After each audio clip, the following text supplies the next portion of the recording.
Current year production current year production okay current year ப்ரொடக்ஷனை வந்து உங்களுக்கு வந்து ப்ரொடியூஸ் பண்ணுறதுக்கு கரண்ட் இயரை வந்து இருக்கிற அந்த ப்ரொடக்ஷனை வந்து பண்ணுறதுக்கு உங்களுக்கு என்ன எனர்ஜி தேவையோ அதுதான் வந்து பார்த்தீங்கன்னா இந்த reference year equivalent energy use அப்படின்றது டேர்ம் வந்து யூஸ் ஆகுது ஓகேவா. ஸோ இப்போ ஃபைனலாக ஸோ இந்த 2 டைம் கண்டுபிடிச்சாச்சு, ப்ரொடக்ஷன் ஃபேக்டர் கண்டுபிடிச்சாச்சு, அப்புறம் energy reference year equivalent energy use கண்டுபிடிச்சாச்சு. ஸோ ஃபைனலாக வந்து பார்த்தீங்கன்னா பிளான்ட் எனர்ஜி பர்ஃபார்மன்ஸ் பிஇபின்னு சொல்கிறாங்கல்ல.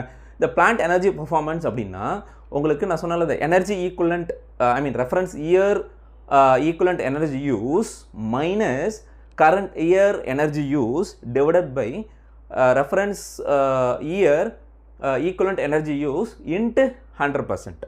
ஓகேவா. ஸோ ஃபஸ்ட்டு வந்து பார்த்தீங்கன்னா 2 டேர்மை மைனஸ் பண்ணணும். இதுலேருந்து இதை மைனஸ் பண்ணால் அந்த reference year energy use equivalent minus current year energy use ரெண்டுத்தையும் மைனஸ் பண்ணி வச்சுட்டு டிவைடட் பை அதை வந்து எதோட டிவைட் பண்ணணும்னா இந்த ரெஃபரன்ஸ் இயர் ஈக்குவலண்ட் எனர்ஜி யூஸோட டிவைட் பண்ணிவிட்டு இன்ட்டு 100 போட்டிங்க அப்படின்னா என்ன பர்சன்டேஜ் வருதோ அந்த பர்சன்டேஜ் தான் அந்த பிளான்ட் எனர்ஜி பர்ஃபார்மன்ஸ் வந்து கண்டுபிடிக்கிறதுக்கான ஃபார்முலா. இந்த பிளான்ட் பர்ஃபார்மன்ஸ் இந்த பிளான்ட் எனர்ஜி பர்ஃபார்மன்ஸ் இது எதுக்கு அப்படின்னா ஒன்றுமே இல்லை, ஒரு பிளான்ட் வந்து பார்த்திங்கன்னா ஒரு ப்ரொடக்ஷனை மேனுஃபேக்சர் பண்ணுறதுக்கு எந்த அளவு வந்து எனர்ஜி வந்து எடுத்துக்குது, அதாவது அதிகமாக எடுத்துக்குதா கம்மியாக எடுத்துக்குதா, ப்ரீவியஸ் இயரை ஒரு ரெஃபரன்ஸை வச்சுக்கிட்டு இது வந்து கம்மியாக எடுக்குதா அதிகமாக எடுக்குதா அப்படின்றத ஒரு டேர்மை சொல்கிறதுக்கு தான் வந்து பார்த்திங்க அப்படின்னா இந்த பிளான்ட் எனர்ஜி பர்ஃபார்மன்ஸ். இந்த பிளான்ட் எனர்ஜி பர்ஃபார்மன்ஸ் அப்படின்றது is the measure of whether the plant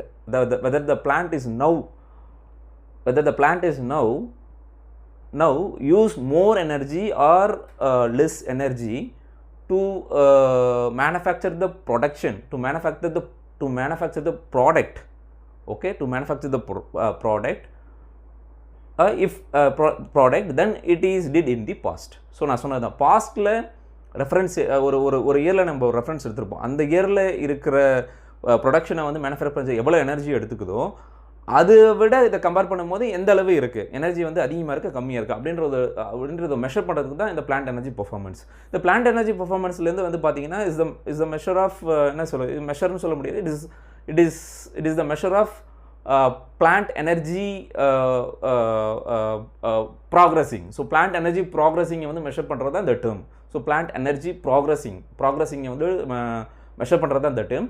அந்த மாதிரி வந்து பார்த்தீங்கன்னா இது வந்து பார்த்தீங்கன்னா அந்த ரெஃபரன்ஸ் இயர்லேருந்து வந்து பார்த்தீங்கன்னா இம்ப்ரூவ்மெண்ட்டில் இருக்கா ஆர் டிட்டரேஷனில் இருக்கா அப்படின்றத வந்து சொல்கிறதும் வந்து பார்த்தீங்கன்னா இந்த பிளான்ட் எனர்ஜி பர்ஃபார்மன்ஸ் தான். ஸோ இந்த பிளான்ட் எனர்ஜி பர்ஃபார்மன்ஸோடைய வேல்யூவை பொறுத்து தான் ஒரு எனர்ஜி மேனேஜர் வந்து ஆக்ஷன் எடுக்கணுமா, பிளான்ட் வந்து நல்லா இருக்கா. இப்போ